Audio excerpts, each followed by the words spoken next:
منافق کہتے کسے ہیں؟ میں آج اسی سلسلے میں آپ کو معلومات پیش کرنا چاہوں گا۔ فرمایا گیا کہ جو دل میں ہے اسے ظاہر نہ کرے، جو دل میں رکھا ہے اسے ظاہر نہ کرے، بلکہ جو دل میں موجود ہے اس کے خلاف بیان کرے، اسی کو منافق کہتے ہیں۔ دل میں کفر ہے، دل میں اسلام کا بغض ہے، عداوت ہے، دشمنی ہے، لیکن زبان سے کچھ اور باتیں کہتا ہے، اس کو منافق کہتے ہیں۔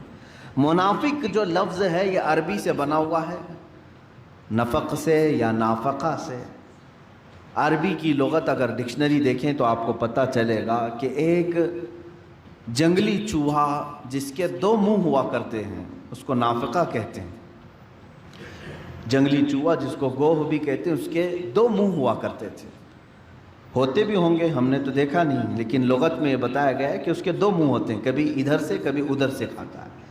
تو اسی طرح منافق کی دو صورتیں ہوتی ہیں، دو شکلیں ہوتی ہیں، کبھی وہ ایمان ظاہر کرتا ہے اور کبھی کفر ظاہر کرتا ہے۔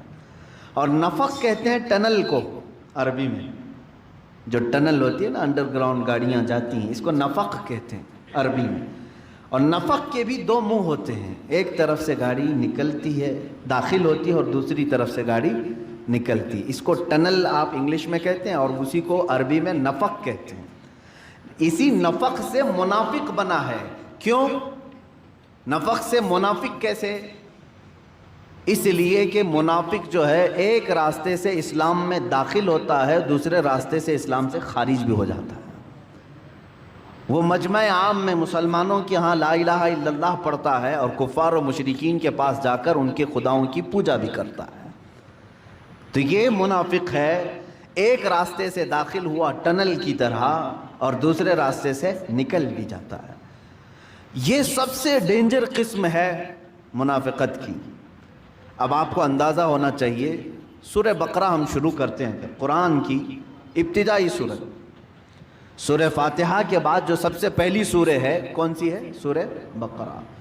سورہ بقرہ جب آپ تلاوت کریں گے تو شروع سے لے کر کے جو آیتیں آئی ہیں، الف لام میم ذالک الکتاب لا ریب فیہ ھدی للمتقین، یہاں سے لے کر کے 5 آیتیں کنٹینیو ایمان والوں کی شان میں آئی ہیں۔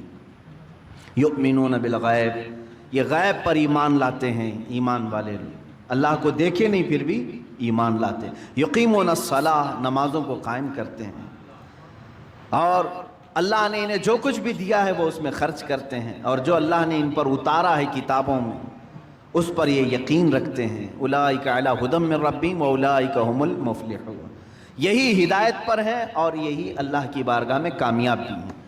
5 آیتیں ایمان والوں کے لیے ہوئی، 5 آیتیں ایمان والوں کے لیے۔ اس کے بعد پھر آیتیں ہیں کفار و مشرکین کے لیے، ان الذین کفروا سواء علیہم اانذرتہم ام لم تنذرہم لا یؤمنون، ختم اللہ علی قلوبہم وعلی سمعہم وعلی ابصارہم غشاوہ ولہم عذاب عظیم۔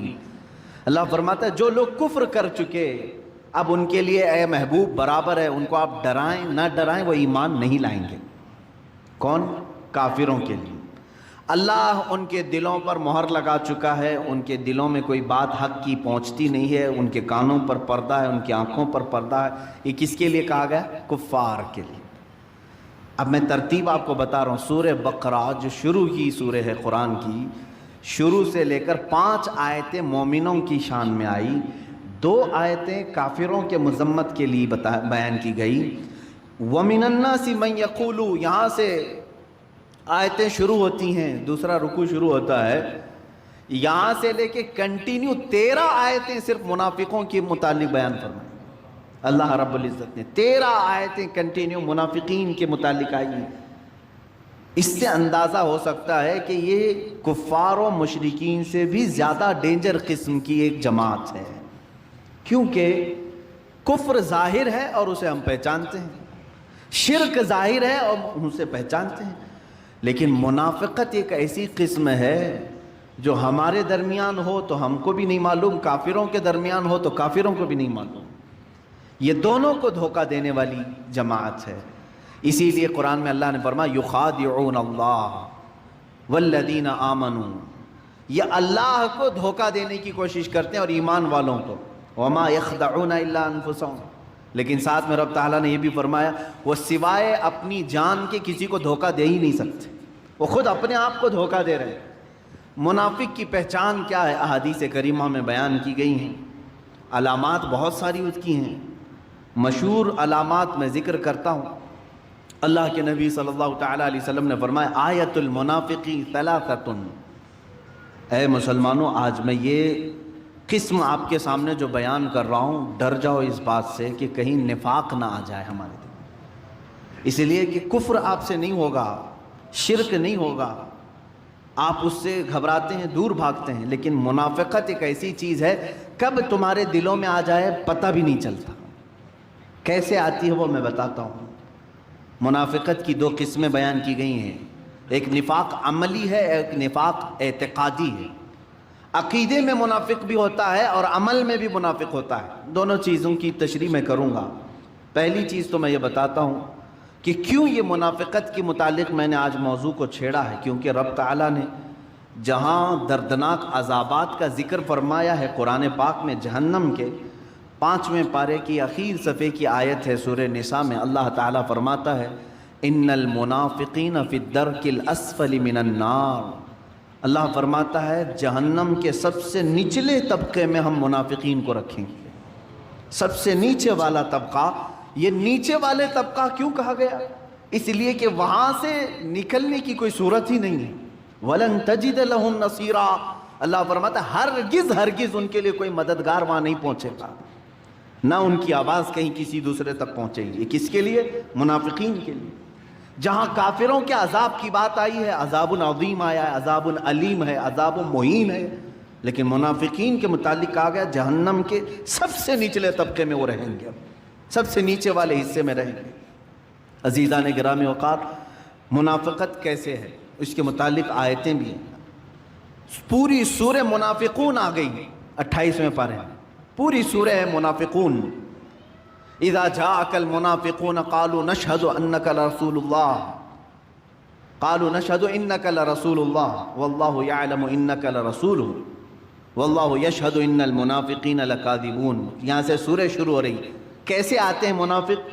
حضور صلی اللہ علیہ وسلم سے رب تعالیٰ فرما رہا ہے اے محبوب، منافقین آپ کے پاس آتے ہیں اور یوں کہتے ہیں ہم گواہی دیتے ہیں کہ آپ اللہ کے رسول ہیں، یہ کہتے ہیں آپ اللہ کے رسول ہیں، اور رب تعالیٰ فرماتا ہے اللہ ضرور جانتا ہے کہ آپ اللہ کے رسول ہیں، لیکن اللہ اس بات کی گواہی دیتا ہے کہ منافق جھوٹ بول رہے ہیں، وہ آپ کو آخری رسول نہیں تسلیم کرتے ہیں، وہ تو صرف جنگوں میں موجود مال غنیمت حاصل کرنے کے لیے آپ کے پاس آ رہے ہیں۔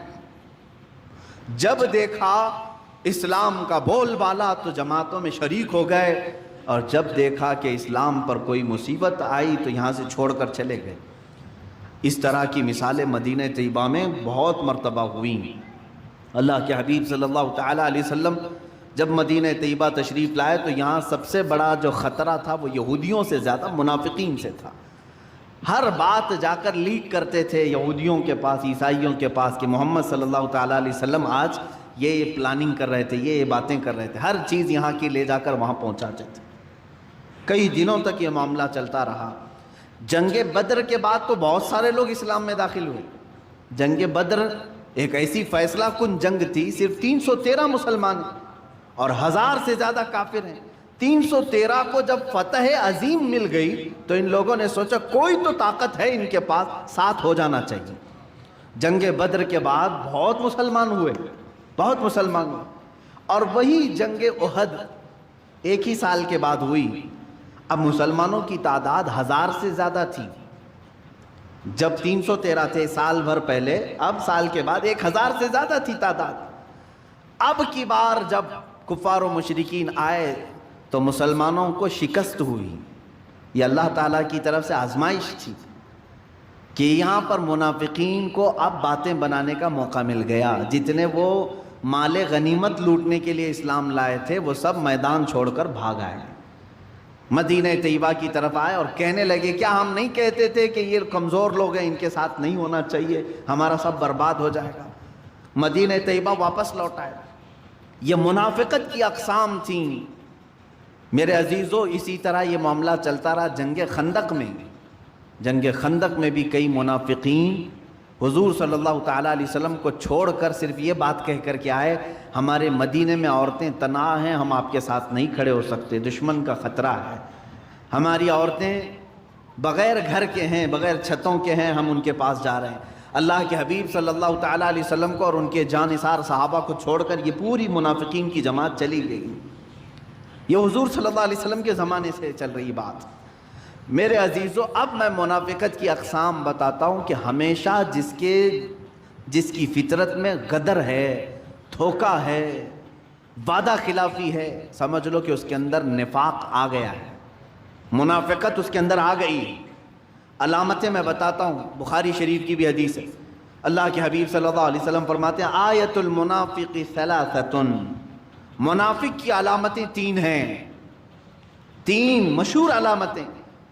اذا حدث كذب واذا اؤتمن خان واذا وعد خلف، او کما قال النبی صلی اللہ علیہ وسلم، فرماتے ہیں اس کی پہلی علامت یہ ہے کہ جب بات کرے گا تو جھوٹ بولے گا، دوسری علامت یہ اس کے پاس اگر امانت رکھو گے تو کھا جائے گا، خیانت کرے گا، تیسری علامت یہ ہے کہ جب بھی وعدہ کرے گا تو مکر جائے گا، وعدہ خلافی کرے گا۔ یہ تو منافق کی اقسام بتائی گئی ہیں، جھانک کر کے دیکھ لو کہیں ان تینوں میں ہم تو نہیں پڑے ہوئے ہیں، مبتلا تو نہیں ہو گئے کہیں۔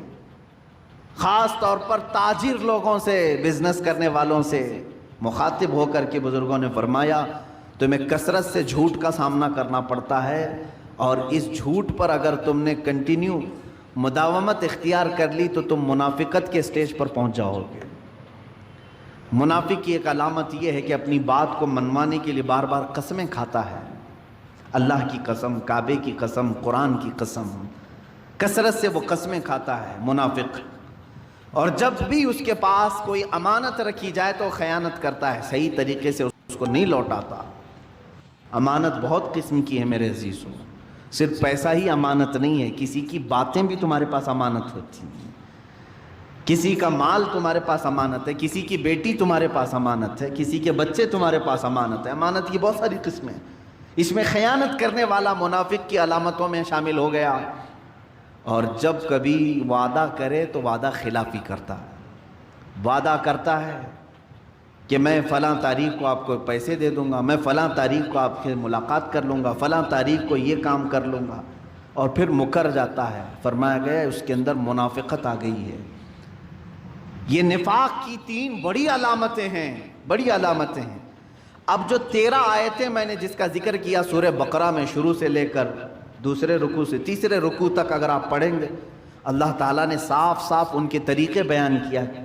یہ خود میں خوش رہتے ہیں کہ ہم سب کو دھوکہ دے رہے ہیں، ہم صحیح ہیں باقی سب غلط ہیں، ہم سب کو ٹوپی پہنا چکے ہیں، وہ یہ خیال میں رہتے ہیں۔ اللہ ان کی اس چیز کو مسلمانوں کے سامنے کھل کر کے بیان کیا ہے۔ وہ خود اپنے زوم میں مبتلا رہتے ہیں کہ ہم سب کو دھوکہ دے رہے ہیں، حالانکہ اللہ ان کے دھوکے سے ہر مسلمان کو بچاتا بھی ہے، اللہ تعالیٰ محفوظ رکھتا ہے۔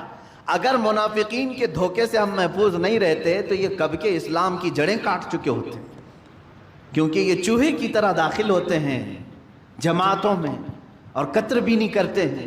اگر ان کو کامیاب ہی ہونا ہوتا تو 14 صدیوں تک اسلام کا یہ پودا نہیں لہلہا رہا ہوتا، یہ کاٹ چکے ہوتے، یہ اپنی تمام تر کوششیں کر چکے ہوتے ہیں، بظاہر یہ کامیاب دکھتے ہیں لیکن مولا تعالیٰ ان کو خائب و خاسر اور ذلیل کرتا ہے ہر زمانے میں، ہر زمانے میں۔ میرے عزیزو، منافقت سے ہمیشہ بچنے کی کوشش کرو اور دعا کرتے رہو کہ اللہ میرے دل میں کبھی منافقت نہ آئے۔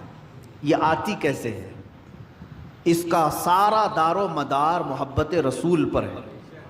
اگر یہاں ہلکی سی بھی بات خرابی آ گئی تو سیدھے اس کے اندر منافقت آ جائے گی۔ اگر نبی کی بات کو، میرے آقا صلی اللہ تعالیٰ علیہ وسلم کی بات کو ہلکا سمجھ لیا، کمتر سمجھ لیا، سمجھ لو کہ وہ گر گیا ایمان کے درجے سے اور منافقین میں آ گیا۔ ایک صحابی ہیں حضرت عمرو بن سعید رضی اللہ تعالیٰ عنہ، عمرو بن سعد یا عمرو بن سعید ہیں، یہ ان کا چچا تھا جلاس۔ یہ دونوں لوگ مدینہ طیبہ کے کنارے رہتے تھے۔ جلاس جو ہے حضور صلی اللہ تعالیٰ علیہ وسلم کی مجلس میں ہمیشہ حاضر رہنے والا، اور وہ اپنے چھوٹے بھتیجے کو عمر کو لے کر کے بارگاہ رسول صلی اللہ تعالیٰ علیہ وسلم میں حاضر ہوتا تھا۔ جب بھی حضور صلی اللہ تعالیٰ علیہ وسلم کے جماعت میں حاضر ہو تو یہاں پر جو جو باتیں سنی جاتی تھی اس پر عمل کرنے کی کوشش کرتے۔ عمیر بن سعد، عمیر بھتیجے کا نام، یہ چھوٹی عمر کے تھے۔ چچا خود ہاتھ پکڑ کر کے بارگاہ رسول میں لے کر کے آتا تھا۔ ایک دن ایسا ہوا کہ چچا نہیں آیا، جلاس بن سویت یہ نہیں آیا، بھتیجا عمیر